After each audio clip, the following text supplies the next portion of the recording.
আসসালামু আলাইকুম বন্ধুরা, আশা করি সবাই সুস্থ আছেন। বাংলা সংবাদ 24 পক্ষ থেকে আমি বেলাল হোসেন আপনাদেরকে স্বাগতম জানাচ্ছি। বন্ধুরা, আজ একটি ভিন্নধর্মী সংবাদ আমি আপনাদের সামনে উপস্থাপন করতে যাচ্ছি। চীন একটি অত্যন্ত ভয়ঙ্কর পাখি ড্রোন আবিষ্কার করেছেন এবং এই পাখি ড্রোনের ক্ষমতা জানলে নিশ্চয়ই আপনারা অবাক হয়ে যাবেন। অবাক মনে দেখছেন আকাশে উড়ছে এক ঝাঁক পাখি, হয়তো কাক বা মাছরাঙা। তবে ভালোভাবে দেখলেই বুঝবেন যে এগুলো পাখির ঝাঁক না, এগুলো আসলে যন্ত্র। ডানা খুব নিখুঁতভাবে ঝাপটাচ্ছে তারা, চলাফেরায় অস্বাভাবিক রকমের শৃঙ্খলা, নেই কোনো কিচিরমিচির শব্দ।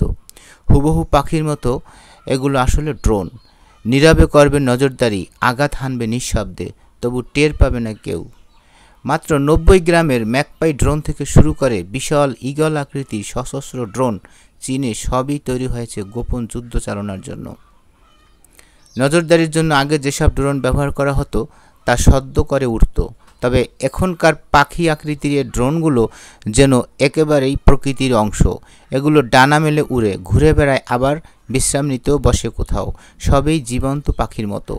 এই ড্রোনগুলো তৈরি করা হয়ে থাকে বিভিন্ন পাখির আকৃতিতে, যেমন ম্যাকপাই, গাংচিল, বাজ পাখি ইত্যাদি।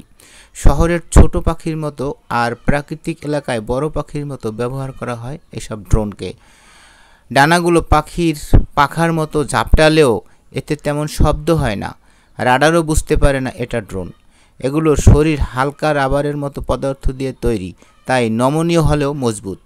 ছোট ম্যাকপাই ড্রোনগুলোতে আছে ক্যামেরা। ঈগল আকৃতির ড্রোন 2 মিটার পর্যন্ত ডানা মেলে উঠতে পারে এবং বোমাও বহন করতে পারে। যুদ্ধক্ষেত্রে পাখি ড্রোনের বিস্তার।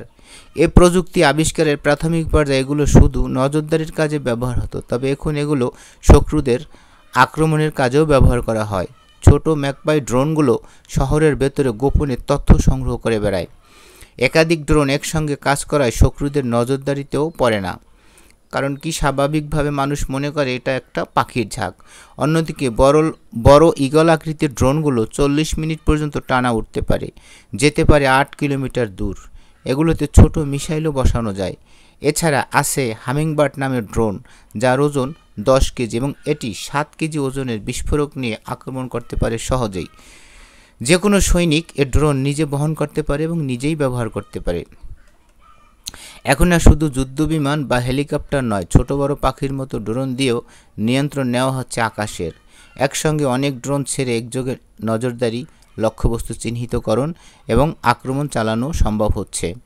এ পদ্ধতিতে শত্রু বুঝে ওঠার আগেই আক্রমণ করে ফেলা যায় সহজেই। ম্যাকপাই ড্রোনগুলো একত্রে উড়ে শহরের অলিগলি পর্যবেক্ষণ করে বেড়ায়, এমনকি শত্রুর রাডারকেও করে বিভ্রান্ত। বড় ড্রোনগুলো একইভাবে ব্যবহার করা যায় প্রয়োজন মতো, ফলে ছোট এ সেনা দলগুলো নিজেরাই আকাশে আক্রমণ চালাতে পারে উচ্চ কমান্ডের সাহায্য ছাড়াই, নিজেই। এ প্রযুক্তি বিশেষ করে কাজে লাগে যেসব এলাকায় যেখানে জিপিএস সিগন্যাল বন্ধ থাকে বা যুদ্ধবিমান পাঠানো ঝুঁকিপূর্ণ বলে মনে হয়। এগুলো আধা স্বয়ংক্রিয়ভাবে কাজ করে, তাই সিগন্যাল না থাকলেও চলতে পারে। চীন শুধু ড্রোন বানাচ্ছে না, বরং এগুলোর বিরুদ্ধে প্রতিরোধ ব্যবস্থাও তৈরি করছে। K-25 নামের স্বয়ংক্রিয় অস্ত্র ব্যবস্থা ছোট ড্রোন চিনে ফেলতে পারে এবং 200 মিটার দূর থেকে তা লক্ষ্য করে গুলি করতে পারে। এতে 90% সফলতার হারও দেখা গেছে। তবে ড্রোনগুলো দেখতে পাখির মতো হওয়ায় এগুলো শনাক্ত করা কঠিন। রাডার, ক্যামেরা, এমনকি তাপমাত্রা শনাক্ত করতে পারা যন্ত্র এগুলো নিয়ে বিভ্রান্ত হতে পারে। এতে নিরাপত্তা ও নৈতিকতার প্রশ্ন আসে সহজেই। সাধারণ মানুষ জানে না বা বুঝতেও পারে না তারা কখন কোথা থেকে নজরদারিতে আসে। একটি পাখি যে আসলে ড্রোন হতে পারে, এ ভাবনাই সাধারণ মানুষের মনে আতঙ্ক ছড়াতে যথেষ্ট। বন্ধুরা, আজকের ভিডিও এই পর্যন্তই। ভিডিওটি ভালো লাগলে সাবস্ক্রাইব করে আমাদের সঙ্গেই থাকবেন। পরবর্তীতে আবার নতুন ভিডিও নিয়ে আপনাদের সাথে কথা হবে। সে পর্যন্ত সবাই ভালো থাকবেন, সুস্থ থাকবেন এবং বাংলাদেশকে ভালোবাসবেন। আল্লাহ।